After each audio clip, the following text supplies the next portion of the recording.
ಮಶಾಕ್ ದರ್ಗಾದಲ್ಲಿನ ಶಿವಲಿಂಗ ಪೂಜೆಗೆ supreme court green signal. ಪೂಜೆ ಸಲ್ಲಿಸುವವರಿಗೆ ಸೂಕ್ತ ಭದ್ರತೆ ಕಲ್ಪಿಸುವಂತೆ ಪೊಲೀಸ್ ಇಲಾಖೆಗೆ ಹೈಕೋರ್ಟ್ ನಿರ್ದೇಶನ. ಮಹಾಶಿವರಾತ್ರಿ ಪೂಜೆಗಿದ್ದ ಅಡೆತಡೆ ನಿವಾರಣೆ, ದರ್ಗಾ ಸಮಿತಿಗೆ ಸುಪ್ರೀಂ ಕೋರ್ಟ್ನಲ್ಲಿ ಮುಖಭಂಗ. ಆಳಂದದ ವಿವಾದಿತ ಲಾಡ್ಲೆ ಮಶಾಕ್ ದರ್ಗಾದಲ್ಲಿ ಶಿವರಾತ್ರಿ ಪೂಜೆ ನಡೆಸುವ ವಿಚಾರಕ್ಕೆ ಸಂಬಂಧಿಸಿದಂತೆ ಸುಪ್ರೀಂ ಕೋರ್ಟ್ ಮಹತ್ವದ ಆದೇಶವನ್ನು ನೀಡಿದೆ.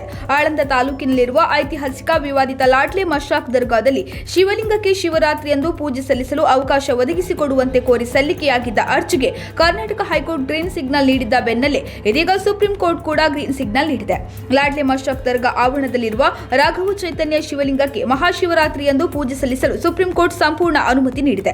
ದರ್ಗಾ ಆವರಣದಲ್ಲಿ ಫೆಬ್ರವರಿ 15ರ ಮಧ್ಯಾಹ್ನ 2 ಗಂಟೆಯಿಂದ ಸಂಜೆ 6 ಗಂಟೆಯವರೆಗೆ ಅರ್ಜಿದಾರ ಸಿದ್ದರಾಮಯ್ಯ ಹಿರೇಮಠ ಅವರು ದರ್ಗಾಕ್ಕೆ ತೆರಳಿ ಪೂಜೆ ಸಲ್ಲಿಸುವಂತೆ ಹೈಕೋರ್ಟ್ನ ಏಕಸದಸ್ಯ ಪೀಠವು ಹೊರಡಿಸಿದ ಆದೇಶವನ್ನು ಪ್ರಶ್ನಿಸಿ ದರ್ಗಾ ಸಮಿತಿಯು ಸುಪ್ರೀಂ ಕೋರ್ಟ್ನಲ್ಲಿ ಅರ್ಜಿ ಸಲ್ಲಿಸಿತು. ಈ ಅರ್ಜಿಯ ವಿಚಾರಣೆ ನಡೆಸಿದ ನ್ಯಾಯಾಲಯವು ಪೂಜೆಗೆ ತಡೆ ನೀಡಲು ನಿರಾಕರಿಸಿದೆ. ಸಂವಿಧಾನದ 32ನೇ ವಿಧಿ ಇಂತಹ ಉದ್ದೇಶಗಳಿಗಾಗಿ ಅಲ್ಲ ಎಂದು ಸುಪ್ರೀಂ ಕೋರ್ಟ್ ದರ್ಗಾ ಸಮಿತಿ ಅರ್ಜಿದಾರರ ವಿರುದ್ಧ ಗರಂ ಆಗಿದೆ. ಕೂಡಲೇ ಅರ್ಜಿಯನ್ನು ಹಿಂಪಡೆಯುವಂತೆ ದರ್ಗಾ ಪರ ಅರ್ಜಿದಾರರಿಗೆ ಸೂಚನೆ ನೀಡಿದೆ.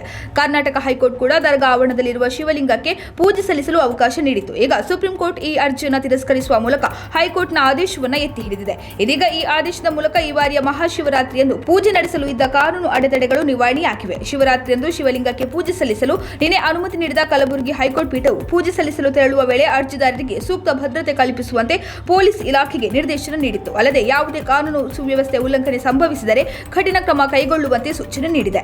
ಕಲಬುರಗಿ ಜಿಲ್ಲೆಯ ಆಳಂದ ಪಟ್ಟಣದಲ್ಲಿರುವ ಲಾಡ್ಲೆ ಮಶಾಕ್ ದರ್ಗಾ ಒಂದು ಐತಿಹಾಸಿಕ ಸ್ಥಳವಾಗಿದ್ದು ಇದು ಹಿಂದೂ ಮತ್ತು ಮುಸ್ಲಿಂ ಎರಡೂ ಸಮುದಾಯಗಳಿಗೂ ಸಂಬಂಧಿಸಿದೆ. ಈ ದರ್ಗಾ 14ನೇ ಶತಮಾನದ ಸೂಫಿ ಸಂತ ಹಜರತ್ ಶೇಖ್ ಅಲಾವುದ್ದೀನ್ ಅನ್ಸಾರಿ ಅವರ ಕಬರ್ ಮತ್ತು 15ನೇ ಶತಮಾನದಲ್ಲಿ ಹಿಂದೂ ಸಂತ ರಾಘವ ಚೈತನ್ಯ ಅವರ ಸಮಾಧಿಯನ್ನು ಹೊಂದಿದೆ. ಹಾಗಾಗಿ ಆಳಂದದ ಲಾಡ್ಲೆ ಮಶಾಕ್ ದರ್ಗಾ ಆವರಣದಲ್ಲಿ ರಾಘವ ಚೈತನ್ಯ ಶಿವಲಿಂಗಕ್ಕೆ ಪೂಜೆ ಸಲ್ಲಿಸುವ ವಿಚಾರವಾಗಿ ಕಳೆದ ಕೆಲವು ವರ್ಷಗಳಿಂದ ಎರಡು ಸಮುದಾಯಗಳ ನಡುವೆ ಕಾನೂನು ಹೋರಾಟ ನಡೆಯುತ್ತಿವೆ.